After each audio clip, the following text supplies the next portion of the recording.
అందుకే నో అని చెప్పడం కూడా చాలా కష్టం అమ్మ. అది నేర్చుకోవాలి. అవును. ఈ వయసులో ఇప్పుడిప్పుడే నేర్చుకుంటున్నాను నేను. ఈ మధ్య చెప్పిన ఒక 4 నోలు చెప్పండి సార్. అంటే క్యారెక్టర్స్ కావచ్చు, లేదు మీకు సినిమాలకి నో అని చెప్పనమ్మా. ఆ. సినిమాలకి ఎందుకంటే నాకు అది తపన. మ్, తపన డెఫినెట్లీ. ఎందుకంటే నేను అందరికీ తెలిసిన ఒక 7.5 ఇయర్ ప్రైమ్ ఏజ్లో ఉన్నప్పుడు నాకు పని లేదు. కాదు అది చాలా అసలు అర్థం చేసుకోలేని విధంగా ఉంది. అది అసలు లేకుండా ఎలా ఉంటుంది సార్? అసలు లేకుండా అని కాదమ్మా. ఎలాగైపోయిందంటే 365 రోజులు అవును. ఒక సూపర్ డూపర్ హిట్ ఫిల్మ్ పడిన తర్వాత మీరు జనరలైజ్డ్గా ఏముంటుంది, అట్లీస్ట్ 300 రోజులు మీరు పని చేస్తారు కదా, మినిమం అనుకోండి. 10 రోజులు 15 రోజులు పని చేసి మిగతా రోజులు ఖాళీ ఉంటే అది పని ఉన్నట్ట పని లేనట్ట? మీరు నాకు సమాధానం చెప్పండి. పని లేనట్టే సార్. దట్స్ పని వాట్ లేనట్టే. Exactly happened. అండ్ నిజానికి ఆ రోజుల్లో రెమ్యునరేషన్స్ కూడా అంత ఎక్కువ కాదు, చాలా తక్కువ. ఇప్పుడైతే లక్షల్లో మాట్లాడుతున్నారు. మినిమం అసలు నిన్న మొన్న వచ్చిన వాళ్ళు రోజుకి 2 లక్షలు అలా 1 లక్ష అలా అడుగుతున్నారు. ఆ రోజుల్లో చాలా తక్కువ ఉండేవి కదా సార్. ఈవెన్ గాయకులకు కూడా మేము మొన్ననే అనుకున్నాం ఈ మాట. సో ఇప్పుడు మేము కొంచెం ఏమైనా అంటే గురుగారు మీరు కూడా అలా అడిగితే ఎలాగండి అని వాళ్ళు ఏదో అంటుంటారు. ఏంటో అర్థం కాదు అదంతే. సరే, it's okay, it's a part of life. So అందుకే నేను ఇన్ టుడేస్ వరల్డ్ ఏంటంటే, నువ్వు ఒక కమోడిటీ, ఒక వస్తువు. ఆ వస్తువుని నువ్వే మార్కెట్ చేసుకోవాలి. ఎలా మార్కెట్ చేసుకోగలుగుతావు నీ చేతిలో ఉంది. నీ మాట తీరా నువ్వు ఎవరైనా పెట్టి మాట్లాడిస్తావా అన్నది. That is also big talent. అది కష్టం సార్. అంటే కొంత ఒక విధమైన వాతావరణానికి అలవాటు పడిపోతే కష్టం. అందులో కొంచెం అనకూడదు కానీ ఇలాగా అంటే మార్కెట్ చేసుకునే వాళ్ళు సంస్కారం లేదా అని కాదు, కానీ ఒక విధమైన సంస్కారవంతమైన పెంపకంలో కొంచెం మధ్యతరగతి కుటుంబాల్లో మనకి ఎందుకంటే ఒక ఆత్మాభిమానం కూడా ఉంటుంది కదా సార్. 100% ఉంటుందమ్మా. అగైన్ అదేనమ్మా. ఇప్పుడు ప్రతి దీనికి లైక్ కాయిన్ హ్యాస్ 2 సైడ్స్ అన్నట్టు, మార్కెట్ చేసుకోవాలని అని అనుకుంటే అడగడం, పర్వాలేదు మనకు కావాల్సింది పని కదా, తప్పేముంది అని అడగడం. లేదంటే మీరు అన్నారు వద్దు, మన గురించి తెలుసు కదా. నేను అలాగే ఎలా ఆలోచిస్తా అంటే, నా గురించి తెలుసు, నా కేపబిలిటీస్ ఏమిటి తెలుసు, నా పర్సనాలిటీ ఏమిటి తెలుసు. ఇప్పుడు నేను వెళ్ళి వాళ్ళని వెళ్ళేసరికి వాళ్ళని ఇబ్బంది పెడుతున్నానేమో అన్న భావన నాకు ఉంటుంది. ఒకానొక సందర్భంలో పేరు ప్రస్తావించను కానీ, ఒక సందర్భంలో నేను ఒక టెలివిజన్ సీరియల్ షూటింగ్ జరుగుతోంది, రైట్? ఆ ఇంటి మేము ఏ లొకేషన్ అయితే షూటింగ్ చేస్తున్నాం ఆపోజిట్లో నేను ఎప్పుడో పనిచేసిన ఒక అసిస్టెంట్ డైరెక్టర్ గారు, వారు ఇప్పుడు పెద్ద డైరెక్టర్, వారి ఆఫీస్ అక్కడ ఉన్నారు అంటే ఓకే, జస్ట్ ఒక హలో చెప్పడానికి నేను వెళ్ళాను. ముందు వెళ్దామా లేదా అంటే నా కలీగ్ ఎవరో వెళ్దామండి అని. అక్కడికి వెళ్ళిన తర్వాత నేను వచ్చాను ఇలాగా అని చెప్పేసారు. కుర్రాడు ఎవరు వచ్చి లేరండి ఆయన బిజీగా ఉన్నారు, తర్వాత రమ్మండి అని చెప్పేశారు. ఐ సెడ్ ఫైన్ అని వెళ్ళిపోయాను. నేనేమి దానికి it even touch my. I said maybe వాళ్ళు ఏదో డిస్కషన్లో ఉన్నారని వచ్చేసారు. తర్వాత ఒక 2 రోజుల తర్వాత సార్ మీరు వచ్చి వెళ్ళారా నేనేనండి, ఐఎమ్ సారీ అండి అన్నారు. అంటే మీరు వచ్చి వెళ్ళారు నా వాడు చెప్పలేదండి అని. I said okay sir, cool, అయిపోయినట్టు, లీవ్ ఇట్ అవుట్, వదిలేయండి. సో అక్కడ నాకు వచ్చిన ఇన్ఫర్మేషన్ ఏంటి, ఆ కుర్రాడు వచ్చింది చెప్పి సార్ సినిమా షూటింగ్ అంతా అయిపోయింది, వేషాలు ఏమీ లేవని చెప్పమన్నారండి అని. So then I realised okay, ఓహో ఇలా కూడా ఉంటుందేమో. అందుకని వద్దు, డోంట్ డిస్టర్బ్ ఎనీవన్.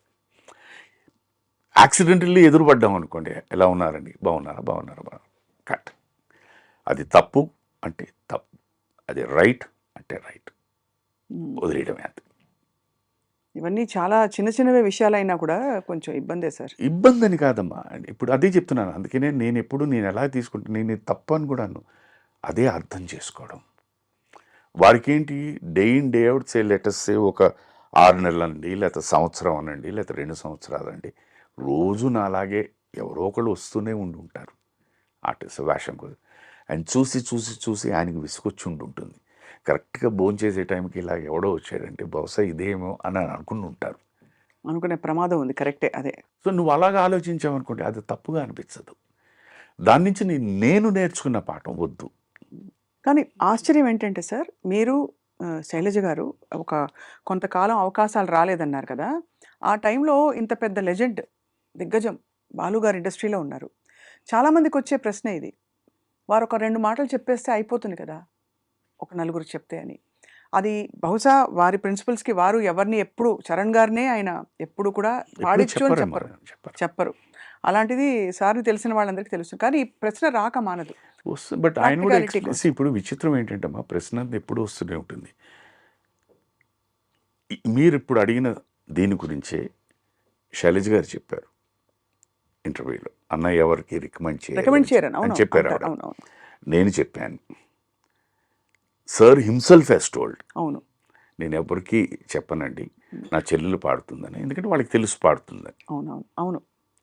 బాగుంది, కేపబిలిటీ ఉంటుంది, వాళ్ళే పిలుస్తారు. బట్ నేను అన్నగా వ్యక్తిగా ఏంటి, నా మ్యూజికల్ ట్రూప్స్ నా కాన్సెప్ట్స్లో నా చెల్లెల్ని తీసుకెళ్తున్నాను.